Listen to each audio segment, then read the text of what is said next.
कि लालू प्रसाद ने एक डैमेज कंट्रोल किया है, अपने बेटे को पार्टी से निष्कासित करके एक मैसेज दिया है।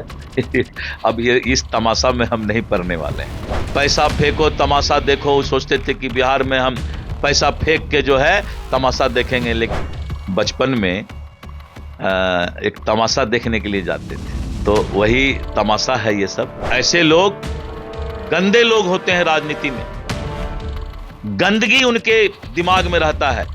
नमस्कार, मेरा नाम आलोक है। आप लाइव स्ट्रीज देख रहे हैं। प्रधानमंत्री नरेंद्र मोदी बिहार आ रहे हैं, इसे लेकर पूरी तैयारी है, भव्य तैयारी है। हमारे साथ बिहार बीजेपी के अध्यक्ष दिलीप जायसवाल हैं। नरेंद्र मोदी पटना आ रहे हैं, बिहार आ रहे हैं, शाहाबाद भी जाएंगे। ये जो पूरा सिनेरियो है, इस साल बिहार में चुनाव होना है, कैसी तैयारी है?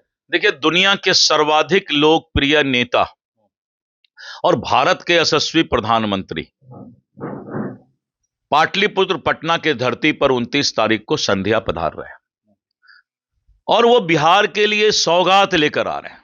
जब भी आते हैं तो सौगात लेकर आते हैं, और बड़ा बड़ा सौगात लाते हैं, क्योंकि कुछ लोगों को मोतियाबिंद रहता है तो दिखाई पड़ने में दिक्कत होता है, ताकि दूर से भी दिख जाए, तो दूर से दिख जाए, इसलिए बड़ा सौगात लाते हैं। जैसे पटना का विश्व स्तरीय भव्य एयरपोर्ट, बिहटा का इंटरनेशनल एयरपोर्ट का शिलान्यास, और इस तरह करके 29,000 करोड़ का नबीनगर में power project, Patna Sasaram corridor, Patna Dobhi का जो रोड का ये है, तो इस तरह करके जब भी आते हैं प्रधानमंत्री जी सौगात लेकर आते हैं।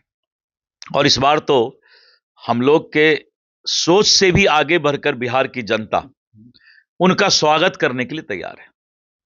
और जब हम लोगों के बीच हमारे कार्यकर्ता जा रहे हैं तो वो यही बोल रहे हैं कि पटना में प्रधानमंत्री जी जब पटना एयरपोर्ट से इनकम टैक्स गोलंबर यानी शेखपुरा मोड़ होते हुए पटेल भवन और वहां से जो है हड़ताली मोड़ होते हुए जब हाई कोर्ट और इनकम टैक्स गोलंबर आएंगे तो पटना की लाखों जनता रोड के एक तरफ खड़ा होकर के उनका अभिवादन करेंगे। फूलों की बारिश भी हुई कई जगह पर। निश्चित रूप से सब अपने अपने दिल में सोच करके रखे हुए हैं, पलके बिछाए हुए हैं कि प्रधानमंत्री नरेंद्र मोदी जी, ये वही मोदी जी हैं जब आतंकवादियों ने पहलगाम में हमारे मां बहन का सिंदूर उजाड़ने का काम किया, तो उसी भारतीय मां बहन के सिंदूर की चिनगारी से पाकिस्तान के धरती में घुसकर 22 तारीख का बदला 22 मिनट में उन्होंने लिया, और 22 मिनट तक पूरे पाकिस्तान के राडार को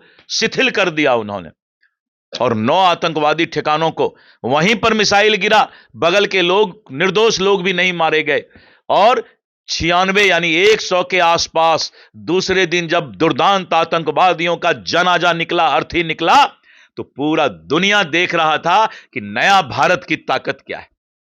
और उस नए भारत की ताकत का जिस तरह से पूरा दुनिया और देश ने देखा, वही प्रधानमंत्री जी बिहार आ रहे हैं। बिहार की जनता पलके बिछाकर उनका इंतजार कर रही है, और सासाराम जहां विक्रमगंज में उनका कार्यक्रम है, शाहाबाद की धरती जहां माले और कुछ ऐसे राजनीतिक दल ने समाज को रक्त रंजित करने का काम किया, और उपचुनाव के बाद जब भारतीय जनता पार्टी ने अपनी उपस्थिति दर्ज की, और आज शाहाबाद की जनता विक्रमगंज में 30 मई को लाखों की संख्या में, इतना बड़ा पंडाल 11 साल में मोदी जी के सभा में कभी नहीं बना है। इतना बड़ा पंडाल 11 साल में आज तक इतना बड़ा पंडाल नहीं बना है। आपको लगता है कि वो मैदान छोटा पड़ जाएगा?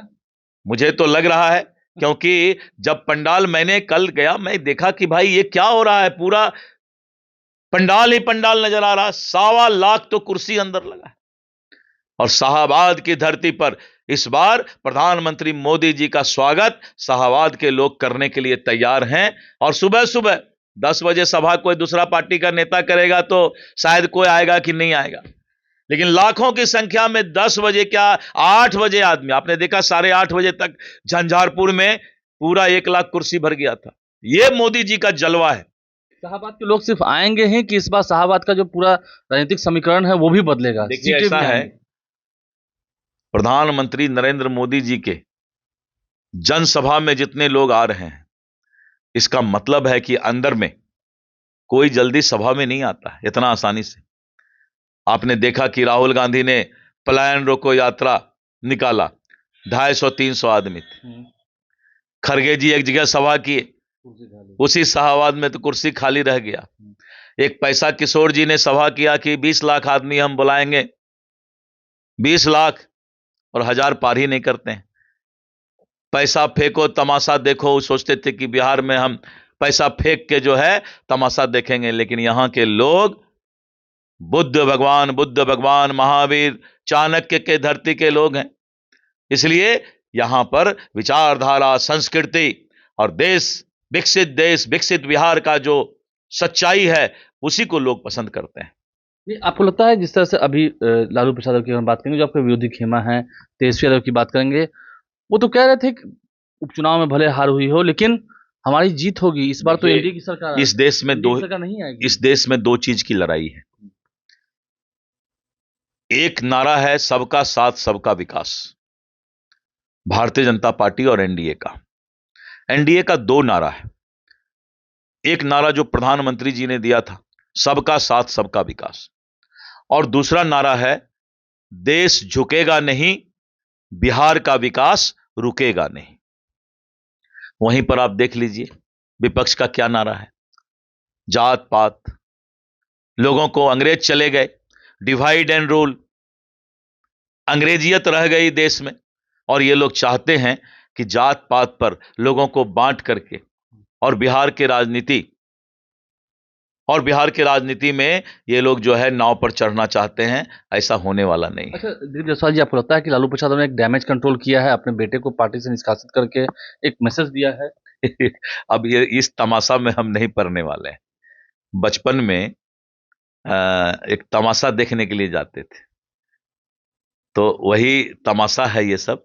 इन सब चीजों में चूंकि मैंने पहला दिन ही कहा कि भारतीय जनता पार्टी की ये संस्कृति नहीं है, अब मैं प्रदेश अध्यक्ष के रूप में बोल रहा हूं कि मेरी ये संस्कृति नहीं है कि किसी के व्यक्तिगत जीवन में झांकना या उस पर टीका टिप्पणी करना। मैं सभी दल के नेताओं को आह्वान करता हूं कि आप अपने संस्कार को इतना मत गिराइए कि आप राजनीति में व्यक्तिगत दुश्मनी की बात कीजिए। तो तैयार हैं आप लोग 29 और 30 के लिए?